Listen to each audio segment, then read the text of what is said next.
What's up, everybody? Welcome back to Round 5 OC Hive Mind Commentary with your boy Sparky. I'm here with Victor. Victor, it looks like I'm here with you and we're watching you. Tell us what you're playing today. Yeah, we're playing the bad villain deck of the format currently. A little Bant Nadu action. Yeah, so our hero for this match is going to be Brian here on Izzet Wizards. Tell me a little bit about what you like about this Nadu deck, obviously besides the Broken Bird. I mean, the bird is a so definitely wanted to try the deck before it got banned. I was fortunate that there were some guys in our group that had a lot of the cards, so I was able to pick up a lot of the pieces without a heavy investment. With that being said, you know what? I was just like, you know what? There's power in the deck. Let's see what it's all about. And the deck is powerful. This game actually, or this match, while it does show off some great power, it does not do it justice for how nuts this deck feels in when it when it gets going, and just also how it kind of interacts with the rest of the format. That's very fair. I mean, we are recording this on a Wednesday after the announcement went out that there will be a ban announcement on August 26th. So we're about a month away. Do you think you'll keep playing Nadio until the ban? Yeah, I mean, there's a age-old saying that you kind of to beat the bully, you either punch the bully in the face or I don't know the rest of the expression, but I'm gonna keep playing the deck. Long story short, Expressions aside, if it ain't broke, don't fix it, right? absolutely, the deck's just too powerful. I think to not be playing it in some capacity, and also like if you think about it from a local standpoint, I don't think it's bad to have the deck in the format if you're expecting to play against it. It never hurts for people to play the deck, even if it's on its way out. I'm lucky that I was able to have a very low financial investment to finish the deck. So for me, I just said, you know what, I gotta see what the power is about. I gotta feel this deck in my hands, and it's definitely something that I've never seen in a modern deck in a long time, as far as power level is concerned. That's very fair. You let off with Henge, Surveil, Saga, play Springleaf. Or Springheart, I'm sorry. Uh, and then Brian kind of is also leading off with a Surveil land into a turn 2 play, which into a Tamiya. Um, Based off of what I've known and what I've seen from the Pro Tour coverage and whatnot, this is very close to a potential of you just being able to, what's the PC word? Just go off, right? Like you're not that far from it at this point. No, I mean a turn one Nana dude fling. would have A been turn better. one mana dude, turn two Spring Heart plus fetch would have been even stronger. But after doing some reading on a few articles, you're certainly trying to just find a way to go off on turn three. And sometimes that means not necessarily just putting everything out, because you'll note that I do have a Court of Calling in hand. So I'm kind of just like letting Brian. I'm trying to wait for this moment to seize an opportunity to kind of just get out ahead all of a sudden, because I think a lot of times, especially if you're not familiar with playing against Nadu, all of a sudden the turn just ends and you're going off. And I'm very fortunate here that Brian did something on his turn that allowed me to take advantage of the moment. This is something that I would have liked to see him play on possibly your turn instead. I understand he also gets to flip the Tamio here by doing it now. But I think just being able to have two targets, like kill a Shuko, kill a bird, kind of seems right. But I obviously defer. Out of the two, me and Brian, I think he's the better player, so I think he's making the right choice. Um, and Yeah, then this is this is you yeah, and us me having an talking about. argument about how spells resolve.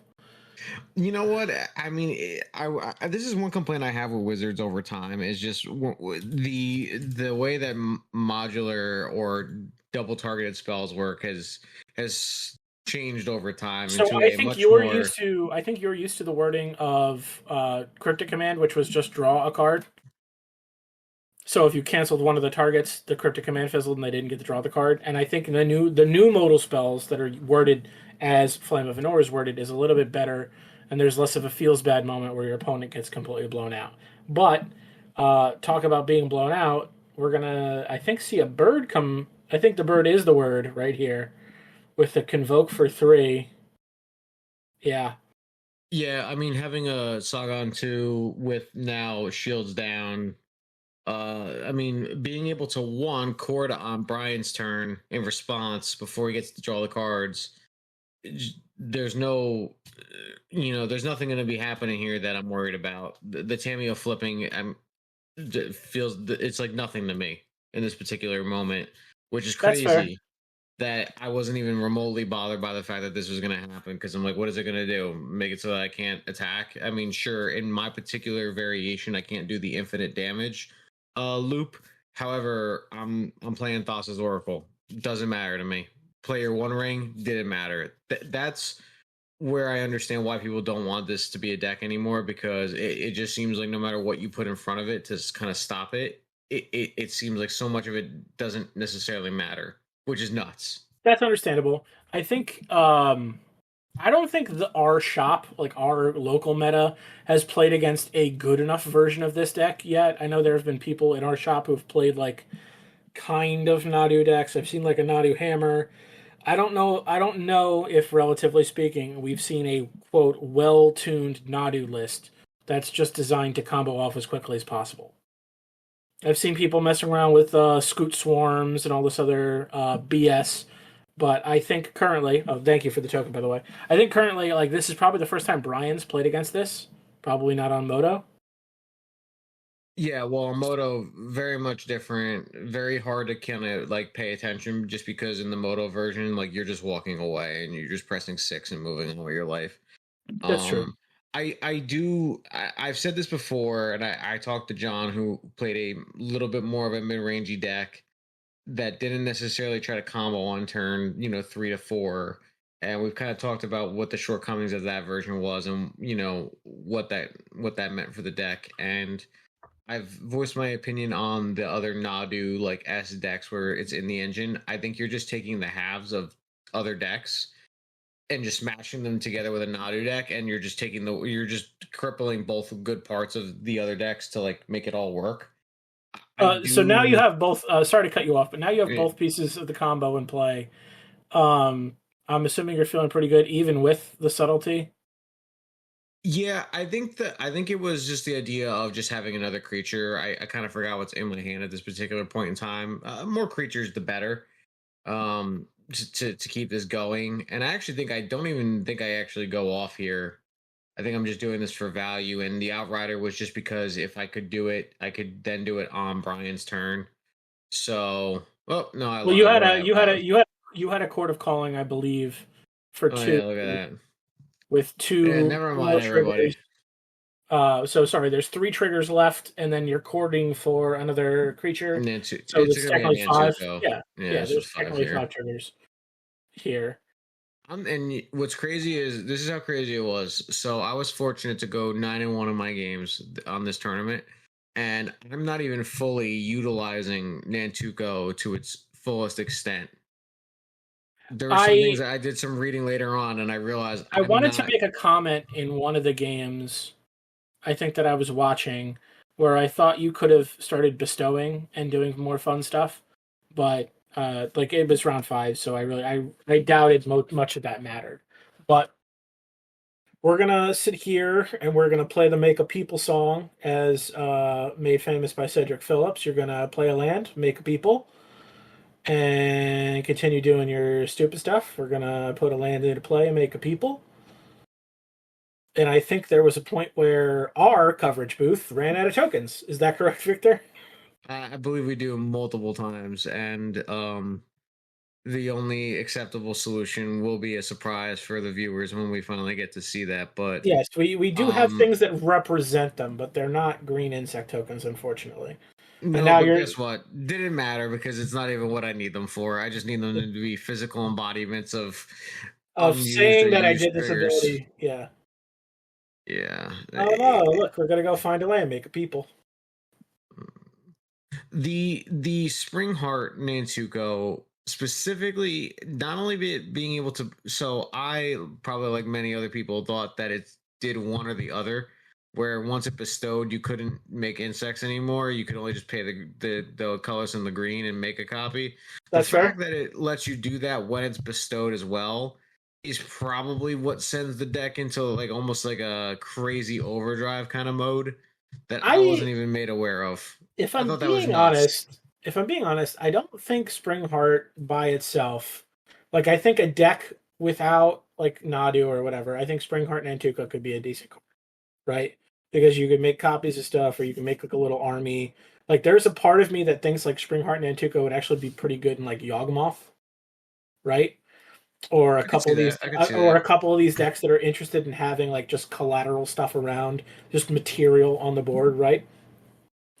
So, um, I think it would be interesting. But I think specifically with the printing of all these cards, with the way that Nadu's worded, in my mind, there's a part of me that like wish that this trigger would only happen twice a turn, like regardless what creatures were targeted, the trigger only goes off twice. I think it's still relatively fair. You get like some amount of card advantage, but the fact that each creature has the ability that says you can do it twice is why this card's broken. And now we have the Pokemon cards. I've been told that some of my Pokemon cards are very, very nice and semi You got unique. a first edition Charizard in there. No, no, that one sits in the drawer. You're never going to see that one being used. I may, I'm not like Logan Paul kind of flashy, so I almost want to well, rewind the tape because there was a mistake that you made, and I am going to call you out for it. You had a Beseiju in play, and you triggered Nadu, and you did not float your mana. I yes, know that's yes. super niche, but I do want everybody at home, if you're ever playing this deck over the next 30 days and you have a Beseiju in play from Nadu, please float your mana before you resolve the next trigger. Nope, nope, definitely could have made a difference. So I don't disagree there. I think at a Uh, larger event, I think like for with big money on the line, those are the things you want to pay attention to. Not saying that $60 in prize support isn't big money, but um, we just have one pile of tokens and another pile of tokens. I'm not sure which one's getting bigger. Looks like the one on the left near the zero is. Um, I actively don't think there's any card in Brian's deck that can one stop what's going on, or two stop you if you can't kill him. I know we've already seen your training wheels, as people say, with the ability to but you know what? That's just okay. make the game end that instance, as opposed to sit Yeah. here and try and, hey buddy, so what I'm gonna do is I'm gonna sacrifice all my lands, and then they're gonna go back into my deck, and then I'm gonna draw all my lands and make some mana, and then they're gonna go back into my deck, and then I'm gonna hit like having to keep explaining how like you do loops, I think is a little monotonous. And I still think there are going to be those quote unquote people that are going to make you like do the loop enough times to make sure you know how to do the loop. So, I mean, while I think we have made fun of people in the past for these training wheel mentalities, I think just like for quality of life and just like ending rounds before the timer goes out is probably smart.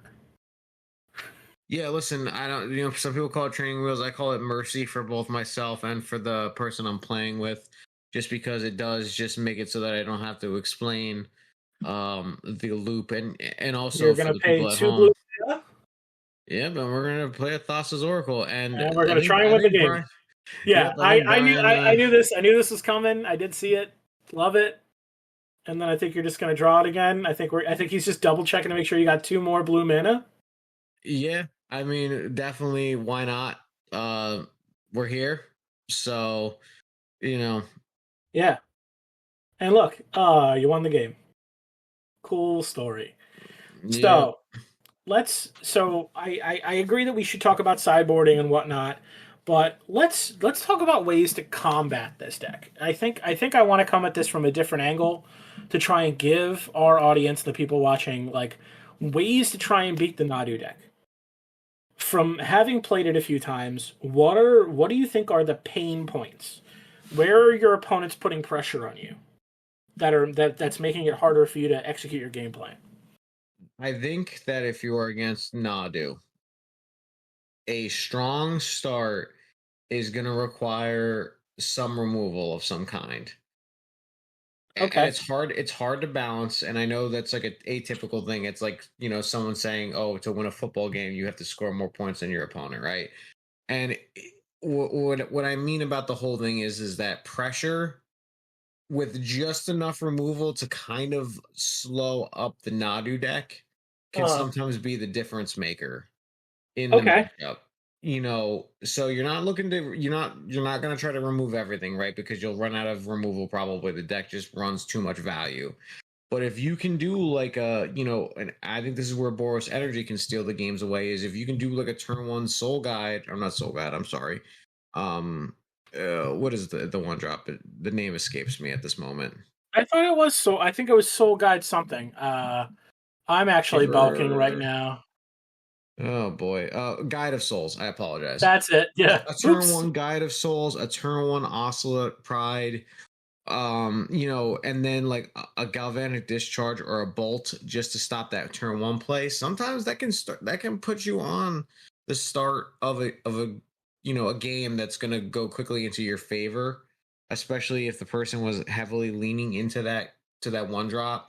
That's kind of why I don't mind Grazer, because Grazer at least gets you to put the land into the play, Yeah. which is sometimes better.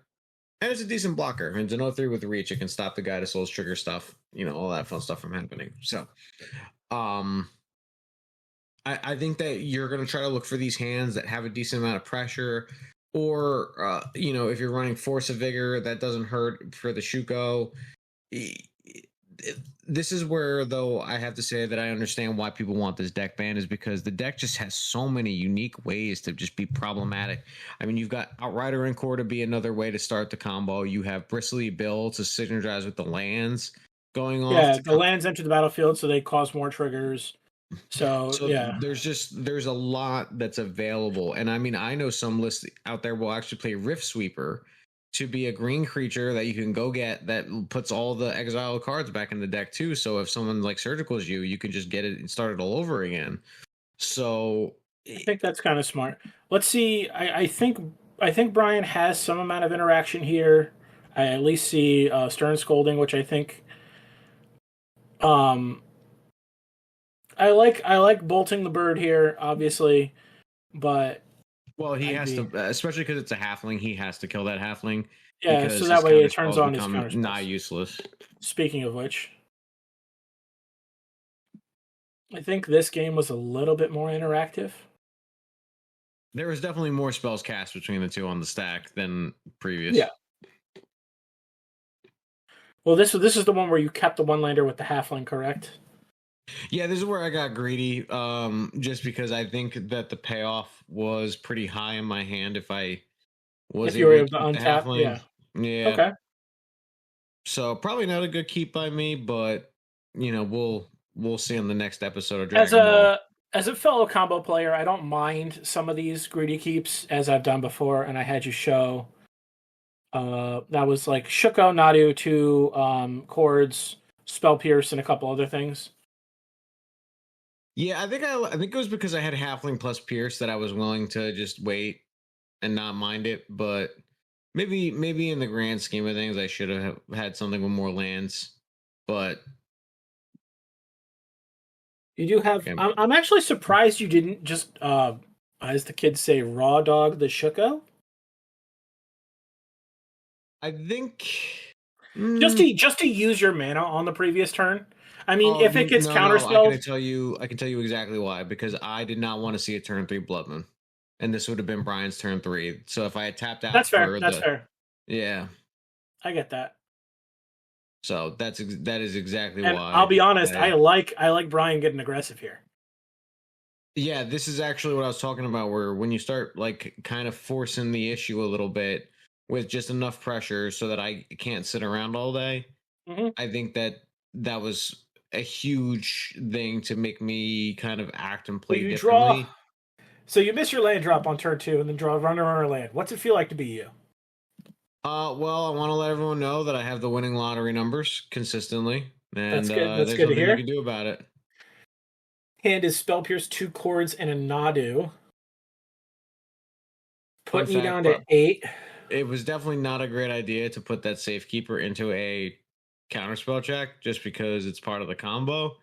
So it wasn't my brightest moment with the deck, but I mean, I think you were just trying to get another piece of like quote unquote cardboard material into play before you played the Nadu. I think I agree with it.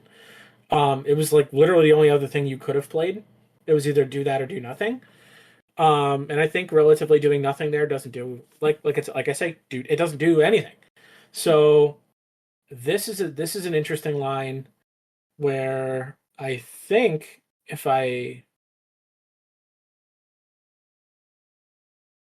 think correctly, it looks like you have Nadu with Spell Pierce rolled up because he missed a land drop. yes, yeah, I believe that's what the goal ends up being around here. And luckily, my miracled lands kind of worked out in that favor. I also didn't mind playing the Safekeeper, by the way, just because against these control S decks with a lot of removal, I bring in the second endurance anyway. So it's not the end of the world. Was it maybe my best decision in the moment? Probably not.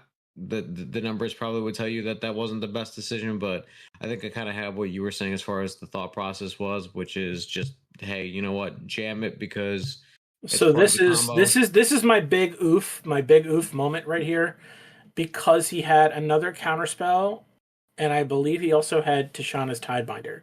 So what he could have done is he could have tidebound the Shuko so that Shuko doesn't do anything. Um, and then he would have had counterspells up for probably both of the cores that are in your hand, right? He can't attack through the 3/4 bird, which is rough because you're at 6. But I at least think that you have the one blue open, whether it's Veil of Summer or Spell Pierce or something. Like I think the counter spell is kind of sniffed out based on like him not playing spells, right? He only like bolt you and played the Snapcaster and then bolted you again. So I think holding up the Tidebinder there would have been better. Or even if you equip the Shuko and he just Tidebinders the Nadu, I think I like that a little bit more. I could be wrong.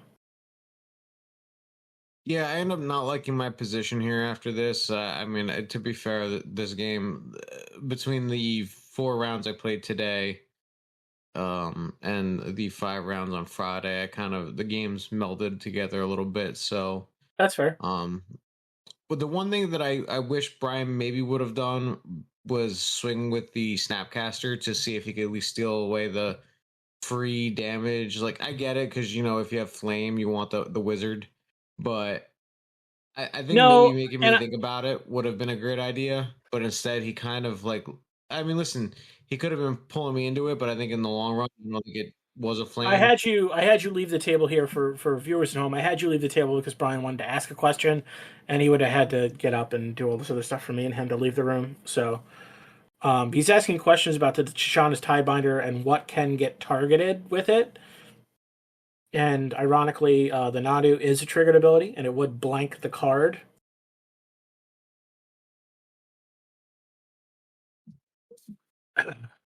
It would have Yeah, been no, great if he drew a land because he could have pierced it, but yeah. I mean, in reality, too, if I go the other way and I equip it to the Nantuko, then Brian can't tie well, binder Nadu, which would have been good. I would have not had a Shuko, but it's a little easier to go off without a dead Nadu on you. But this is true. I mean, I was fortunate that in a way, I don't know if it actually mattered because I mean, I was left with a Nantuko that actually, now that I think about it, did nothing because it has no abilities whatsoever. So that Well, basically, this is also one of the lines where it would have been interesting for you to bestow because then you could have made a copy, right? And then sacked the yeah, current but one, and then you wouldn't be in this that is position. such a corner case thing that I don't know if anyone would So ever because like think about bestowing that. so here's the line that I have in my head is that if he's got mana up, it could be flame, right? So he could target one or the other. But if he targets one or the other, you have the chance to make the mana, and you still have 3 mana left over, right? Because the bestow cost is the same as the casting cost. That doesn't change. Yeah, I don't maybe I don't know if I would ever bestow onto the Nadu though, because like making the copy is terrible. Sure, you can get a copy and then sack Well, the other one. you're low on In that material case. right now, so like you could target everything, and then like with the last target, if you find a land or whatever, if you have a fetch, you could make a copy and then reset. Yeah, I don't know how many people are doing that. I mean, listen, maybe the better players of Nadu out there will tell you that that's a perfectly fine thing Only to in the do. corner case scenario with Tishana's Tiebinder is why I bring that up. Yeah, I don't know if I would ever. I don't know if even if unless I knew that there was going to be a tie binder, or if I really smelt like a tie binder incoming, I probably wouldn't do it. Hmm. I think you That's are fair. supposed to, though. I think you are supposed to bestow onto things. I just don't know if you're really supposed to bestow the Nadu.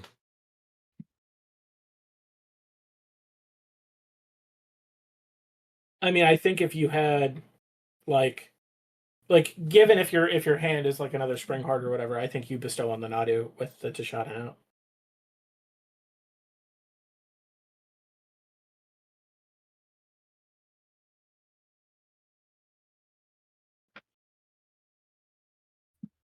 I'm actually trying to think of what I got here, but it is completely escaping me. I think it was mainly because I wanted to just get a counterspell to Brian's hand, just because of That's his fair. posturing I think the was. unfortunate part is that you get to just untap and like do it for 3 right now and like put a Nadu into play. With It's either that or I had one ring from the previous turn, so I'm like, well, if you have a counterspell here, because again, I think very yeah, I think in the long run, even at 6, I think the one ring's good because you can draw an extra 4 cards over the next turn cycle, and then just put yourself. and then also he could have bolt, and I really wasn't on a whole lot of resources. He would have needed Bolt Snap Bolt, but and those are likely. Almost missed the people. Can't forget the Brian people. untaps, draws what looks to be a Murktide.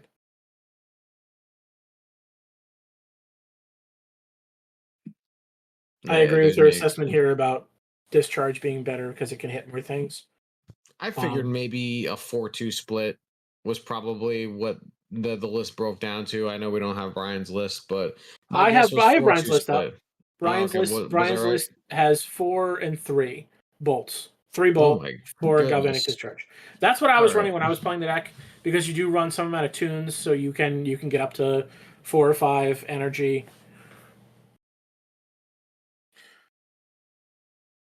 Yeah, dude, if he Hollywooded some bolts right now, I would have just been so happy. You just go through everything. You're like, I'm gonna put the win on the stack. But that would He's have just like made me bolt you, bolt very, you. very sad for many reasons. One of which because I didn't need it, or I didn't deserve to be slow rolled into a different dimension there if that was the case. Very But fair. Um, I think I don't want to say the cat's out of the bag here, but I have a pretty good feeling he's got 2 mana up, a bunch of blockers, but blockers are not what he needs. He needs to not lose the game here.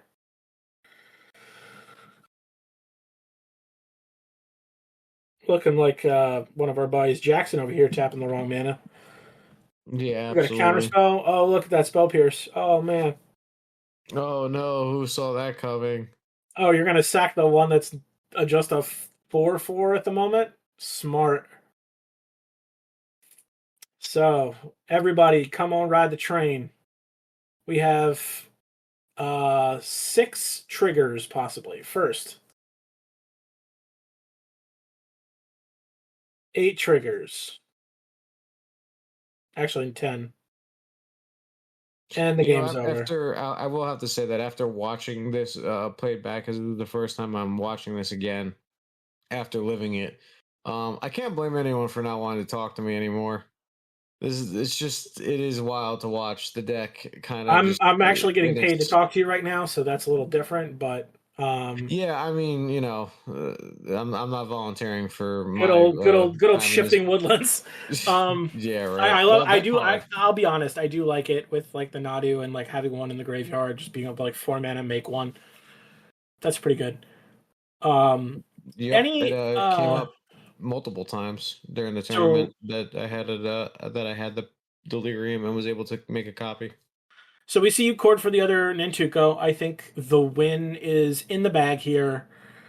Um, One thing I will pay attention to is there are currently 13 minutes left in the round, and we're just like trying to get to the point where the game ends, right? So this is something that like can be a bad thing for anybody who's trying to pick up the deck, that you have to do these like things very quickly. I'm happy that Brian's helping you, but your opponent's not always going to sit here with tokens in hand ready to put them out on the battlefield for you. So like take some time, do some gold fishing, speed up your repetitions of how things work if you want to try and play this deck in an event. Because if you go down a game, it's going to be much harder for you to try and win the next two in a time crunch. That's where mistakes can happen and bad stuff happens, and you don't want to take some game losses for GRVs, game rule violations. Yeah, I mean, even if your opponent's not helping you, which I was very appreciative that Brian, for the sake of our match, did. I do have to say that it's kind of on your opponent, especially when you're going off, to decide when they want to concede because they could just be hurting themselves. This You is very certainly true. want to manage your time, but in a case where it's like I'm up a game already, I'm doing my actions as fast as I can without it being like a, because you Sure, don't want to go too fast, right? Because if you go too fast, one, if your opponent has a response and then you were going too fast, that can cause problems. that's But fair. two, because you don't want to, make those game rule violations on your own. You want to play at a decent pace, but don't do it. Don't go so fast that you're actually just violating the rules of the game and causing Yeah. yourselves problems. At least I remember this time after you were upset to use the Beseju first Well, yeah, you before. basically you cast that delighted halfling, delightful halfling. And my Pokemon coming out, my army.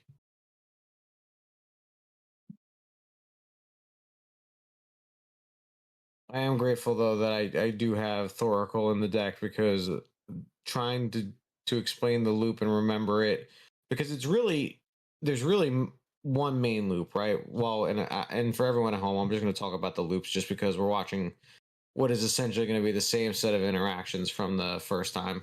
Yes. So the first loop is the infinite mana loop, which is just simply take whatever's left in your graveyard. You shouldn't have that many non-land permanents in it. You take what's in there, you float a bunch of mana due to to having Yami Vaya in play. You take whatever land you want. You don't need that many to keep doing it, and then you simply Sylvan Safekeeper them all away. You have a bestowed endurance, and with the landfall trigger on the stack, you make a copy, and that will Yeah. let you make the infinite mana. And then from the infinite mana, you can do either, depending on your list, if you have Haywire Might, it's infinite life. If you have Noble Hierarch and you have an untapped non-summoning sick creature, it's infinite damage. Yeah. And then Beseju and Otawara loop. Yeah, that makes sense. I think it's pretty straightforward from there. But Victor, I thank you for coming out and doing this with us. I appreciate you doing the commentary as always, and I thank everybody else. So this is us saying goodbye. Say goodbye, Victor. Goodbye, Victor.